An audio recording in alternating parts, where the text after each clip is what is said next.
नमस्कार, आप देख रहे हैं साधना न्यूज। मैं हूं आपके साथ मीनाक्षी। स्वागत करती हूं हमारे खास कार्यक्रम लोकसभा का संग्राम में।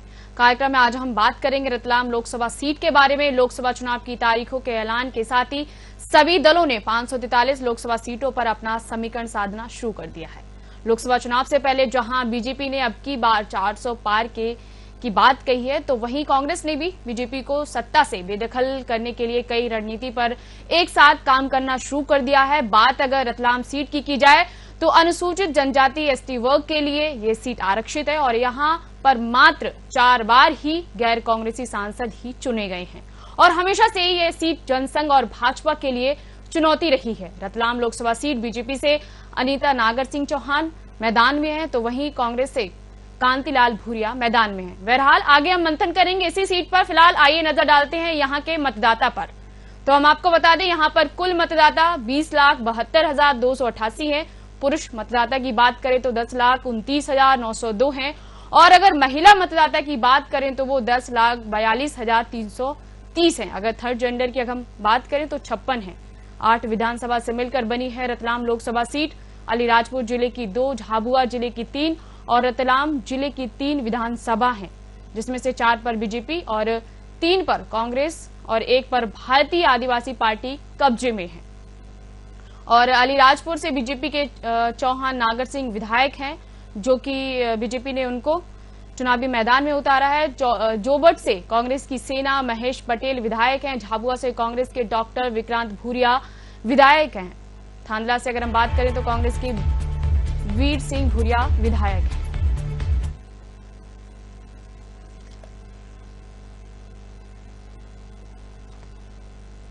कार्यक्रम में चर्चा करने के लिए हमारे साथ न्यूज हेड जुड़ गए पंकज दीक्षित जी। बहुत बहुत धन्यवाद साधना न्यूज में जुड़ने के लिए। सबसे पहले मैं आपके पास ही आना चाहूंगी और आपसे पूछना चाहूंगी क्या है रतलाम सीट का जातिगत समीकरण, और दूसरी बात ये कि वहां का माहौल कैसा है, क्योंकि कहा जाता है कि यहाँ पर भूरिया उपनाम वालों का दबदबा रहता है सीट पर हमेशा से। बिल्कुल सही कहा मीनाक्षी। अगर हम 1958 से लेकर 2019 तक देखें तो लगातार भूरियाओं का दबदबा रहा। पहले कांतिलाल भूरिया 4 साल तक सांसद रहे यहाँ पर, उसके बाद दिलीप सिंह भूरिया 5 साल तक रहे जी। और इस वक्त भी कांतिलाल भूरिया के जो सुपुत्र हैं विक्रांत भूरिया, वो वहाँ पर विधायक हैं। मैं आपको बता दूं कि ये आदिवासी बाहुल्य क्षेत्र है झाबुआ की। जैसी हम बात करते हैं तो आदिवासी महक और वहाँ की जो महुआ की महक है वो हम तक पहुँचती है और आदिवासियों की संस्कृति की चर्चा जो है पूरी दुनिया भर में होती है।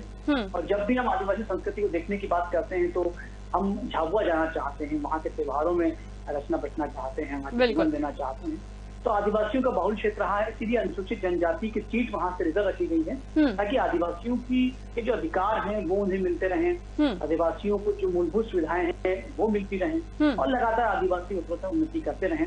अलग अलग सरकारें आई, आदिवासियों के जीवन में निश्चित रूप से बदलाव आया। और आज यदि हम बात करें जो 20 साल पहले आदिवासी थे, उन आदिवासियों में और आज के आदिवासियों में जमीन आसमान का अंतर है। वो आदिवासी जो हाथ में तीर कमान लेकर चला करते थे वो अब मोटरसाइकिल और कार चला रहे हैं और उनकी झोपड़ियां भी जो है क्रमशः उत्तरोत्तर उन्नति हुई है। वहाँ पर आपको डिश लगी हुई दिखाई दे जाएगी, झोपड़ी के अंदर जो है फ्रिज दिख जाएगा, टीवी दिख जाएगा।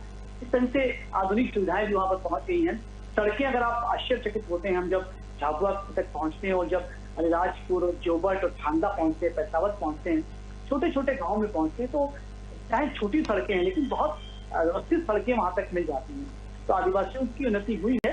और राजनीतिक समीकरण की हम बात करें तो वहां पर कांग्रेस का दबदबा रहा है, लेकिन 2014 और 2019 2 बार भाजपा ने वहां पर जीत हासिल की है। और अब जबकि जयस जो है एक जो आदिवासियों के समर्थित एक संस्था है और ये बात करती है कि हम आदिवासियों के अधिकारों की बात करते हैं, उनके कर्तव्यों की बात करते हैं, उनके विकास की बात हम करते हैं, तो जयस का भी अब दखल होता जा रहा है। विधानसभा चुनाव में जयस का दबदबा था, हालांकि इस वक्त तक कोई सामने नहीं आया है, लेकिन जयस भी जो है वो अपनी अलग भूमिका निभाती है। वो कांग्रेस के साथ में इस बार जाएगी या भाजपा के साथ में, ये प्रश्न बना हुआ है। लेकिन इस बार अगर हम बात करें तो श्रीमती अनीता नागर सिंह जो वन मंत्री की पत्नी है, वो वहां से भाजपा की कैंडिडेट के रूप में खड़ी हुई है और कांतिलाल भूरिया जो परंपरागत वहां के प्रत्याशी रहते हैं वो खड़े हुए। हालांकि पिछला चुनाव जो है सांसद का चुनाव वो हार गए थे और लगातार 2 चुनाव वो हार चुके हैं। बावजूद उसके कांतिलाल भूरिया एक वहां पर वर्चस्व वाला नाम है, बड़ा नाम है, और ऐसा माना जा रहा है कि कांतिलाल भूरिया जो है वो इस बार दे सकते हैं। बहरहाल देखना ये है कि वो झाबुआ जो आदिवासी कल्चर के रूप में जाना जाता है, रतलाम झाबुआ ये सीट कहीं जाती है। रतलाम का अपना देखिए अलग महत्व है, मैं मीनाक्षी बता दूं आपको। रतलाम सोने चांदी के लिए जाना जाता है। आज भी यदि कोई शुद्ध सोने की बात करता है, ज्वेलरी की बात करता है, तो रतलाम की तरफ रुख करता है। रतलाम की सेव जो है वो बहुत प्रसिद्ध है। अभी प्रधानमंत्री नरेंद्र मोदी विधानसभा चुनाव के दरमियान आमसभा में आए थे वहां पर, उन्होंने तो जिक्र भी किया था कि हम जब जीत जाएंगे तो यहाँ पर आएंगे और रतलामी सेव खाएंगे। तो रतलामी सेव जो है वो पहचान है रतलाम की। तो क्रमशः झाबुआ और रतलाम दोनों जो है बड़ा रोल अदा करते हैं, और यही का प्रतिनिधि जो है वो केंद्र में करता है, सांसद के रूप में जाता है। देखना यह है कि इस बार कांतिलाल भूरिया अपनी बाजीगरी दिखा पाते हैं, या कांग्रेस या जो भाजपा का नरेंद्र मोदी जी का जो जादू है वो यहाँ पर चलता है। पंकज जी, एक चीज और, आपने जैसे कि कहा 2014 में और 2019 में बीजेपी ने अपना परचम यहाँ पर लहराया है, तो क्या लगता है कि बीजेपी के लिए ये सीट कितनी सुरक्षित है? क्योंकि कहा जाता है कि जनसंघ पार्टी और भाजपा के लिए ये सीट काफी चुनौती भरी रही है, क्योंकि 4 बार यहाँ पर गैर कांग्रेसी ही सांसद बने, सिर्फ 4 बार। बिल्कुल आपने सही कहा। भाजपा के लिए और जनसंघ के लिए, जनसंघ तो खैर हम दूर की कोड़ी होगी, लेकिन भाजपा के लिए ये सीट वाकई चुनौती है। क्योंकि 18 में से यदि 14 जो है वो कांग्रेस जीती है, तो ये तय माना जाता है कि वहां पर जो है भाजपा के लिए बड़ी चुनौती रहती है। हालांकि इस बार की हम बात करें तो पिछले चुनाव से, पिछले आम चुनाव से ही भाजपा का पूरा फोकस हो गया था आदिवासी, और इसी के तहत उन्होंने आदिवासियों से जुड़ना शुरू किया। हम नरसिंह मुंडा की बात करें या किसी और बड़े आदिवासी सेनानी की बात करें, तो उन सबके नाम सामने लाए गए और उनको फोकस किया गया। आदिवासियों को ये संदेश देने की कोशिश की गई कि भाजपा पार्टी जो है वो आदिवासियों के हित की बात करती है और आदिवासियों को उत्तरोत्तर वो आगे बढ़ाना चाहती है। और इस पर्पस को लेकर बाकायदा विंग बनी, आदिवासी विंग बनी भाजपा की, और उन विंग को सौंपा गया आदिवासियों से जोड़ने का काम।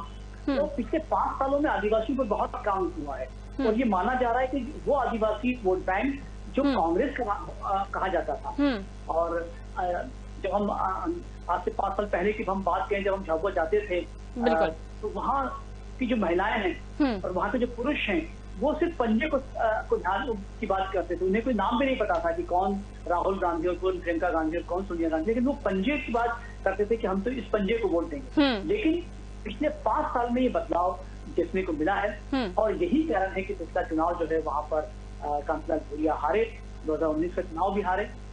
और इस वक्त अगर हम बात करें तो भाजपा का रुख करते हुए वहां के आदिवासी दिख रहे हैं। लेकिन मैं फिर आपसे कहूंगा कि 4 जून तक का इंतजार हम सबको करना पड़ेगा। जब वोट जाएंगे, जब परिणाम सामने आएगा, तब समझ में आएगा कि आदिवासियों के मन में आखिर चल क्या रहा। बिल्कुल, बहुत बहुत शुक्रिया हमारे साथ जुड़ने के लिए और तमाम जानकारी को साझा करने के लिए।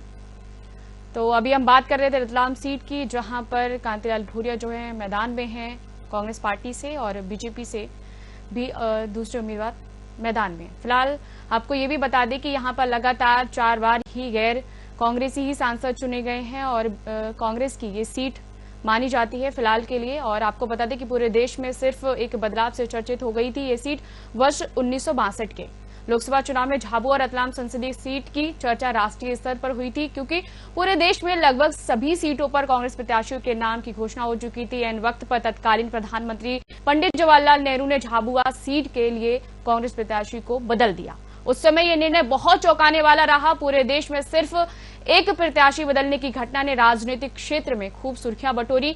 2 बार के सांसद अमर सिंह के स्थान पर युवा महिला नेता जमुना देवी को टिकट दिया गया और वे चुनाव भी जीती। और फिलहाल अब 2024 की बात है। अब देखने वाली बात होगी कि रतलाम सीट पर 2024 में कौन अपना परचम लहरा पाता है। तो फिलहाल के मेरे साथ इस कार्यक्रम में इतना ही। देखते रहिए साधना न्यूज। नमस्कार।